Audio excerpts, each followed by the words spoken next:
त्याची प्रक्रिया कशी चालते आणि हा मुळात होतो का? कारण बऱ्याच लोकांना अशी शंका आहे की एखाद्या माणसाच्या भावनेचा माझ्यावर काय परिणाम होईल. म्हणजे एकमेकांच्या भावनेचा परिणाम होतो हे सर्वश्रुत आहे, ह्यात काही नवीन संशोधन नाहीये. पण मुळात हा परिणाम होतो का आणि एवढा व्यापक प्रमाणात होतो का?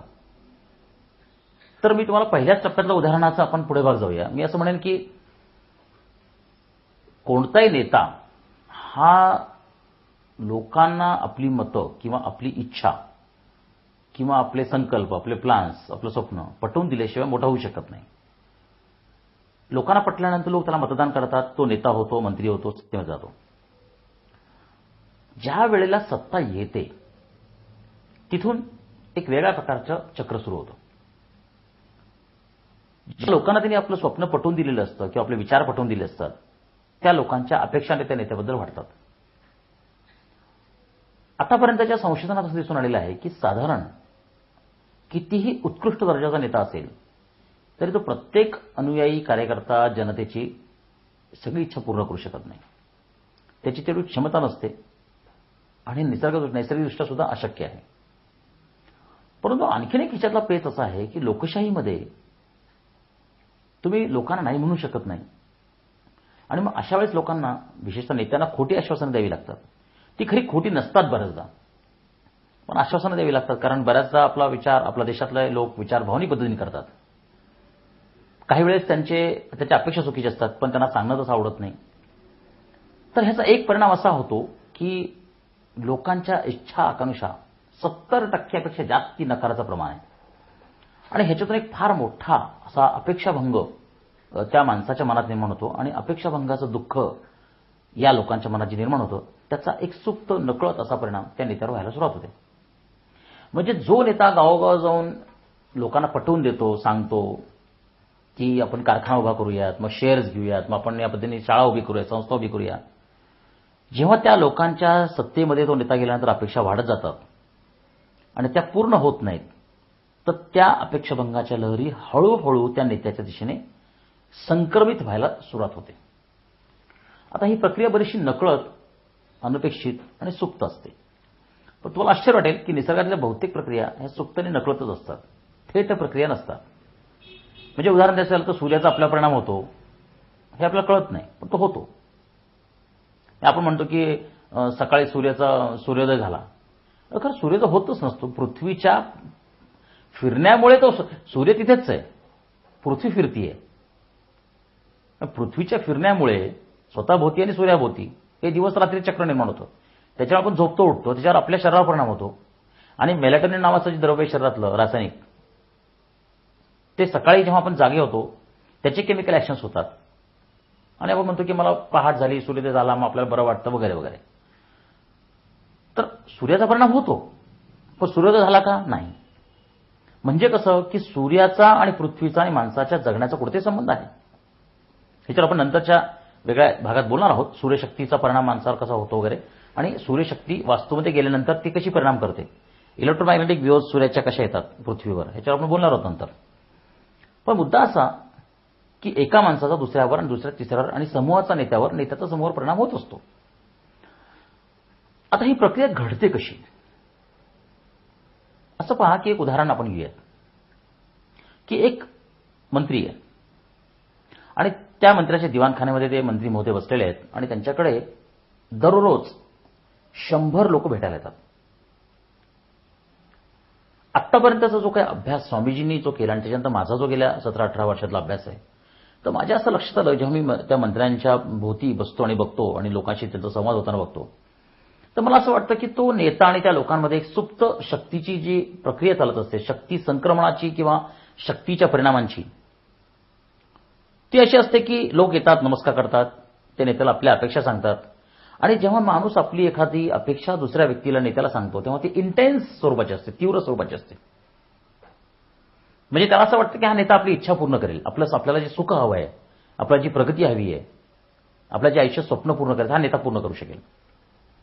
बहुतांश मला असं दिसून आलेलं आहे की नेते कोणाला नाही म्हणत नाहीत, परंतु असंही होतं की नेत्याच्या एकंदरीत वागण्या बोलण्याचा परिणाम म्हणा किंवा त्यांनी न दिलेलं स्पष्ट आश्वासन म्हणा, तो जो नाराज होणारा माणूस असतो ज्याचं प्रमाण 70% वरती आहे, हा जेव्हा त्या वास्तूतून परत जातो, मग ते घर असेल किंवा कार्यालय असेल, तर तो त्याच्या मेंदूतून ज्या लहरी पडतात बाहेर.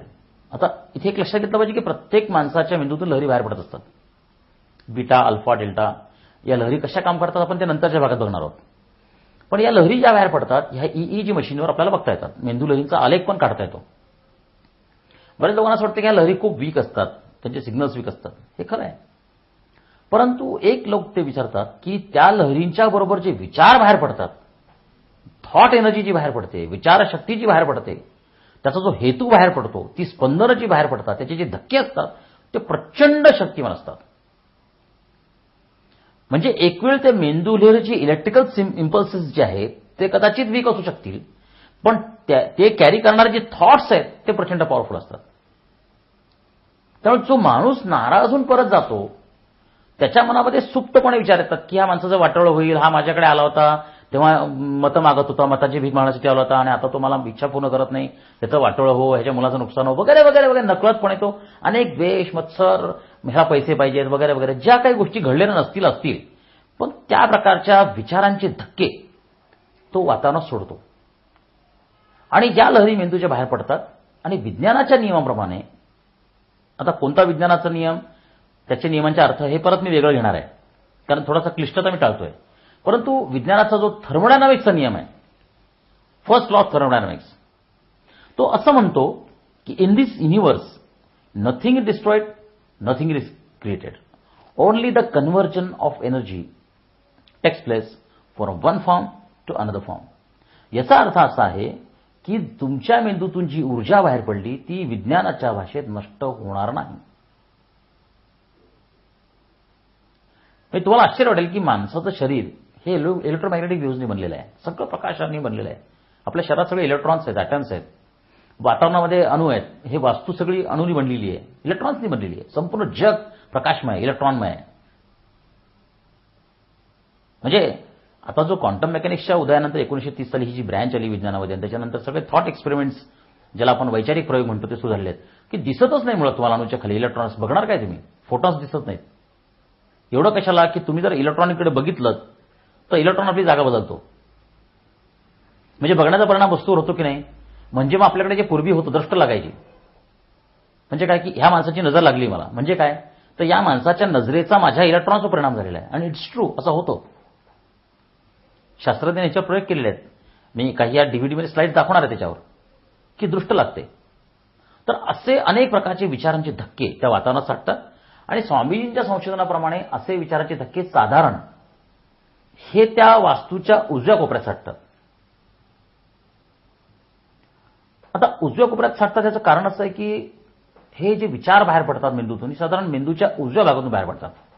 म्हणजे जो माणूस परत जातोय तर त्याच्या उजव्या मेंदूचे धक्के जर बघितले तर वास्तूच्या म्हणजे मुख्य प्रवेशद्वाराचा किंवा बाहेर पडण्याचा जो रस्ता आहे त्याची डावी बाजू तुम्ही करीत जरा. पण एक आणखी लक्षात घेतलं पाहिजे की विचारांची जी धक्के आहेत हे सहसा स्थळ जागा व्यापत नाहीत.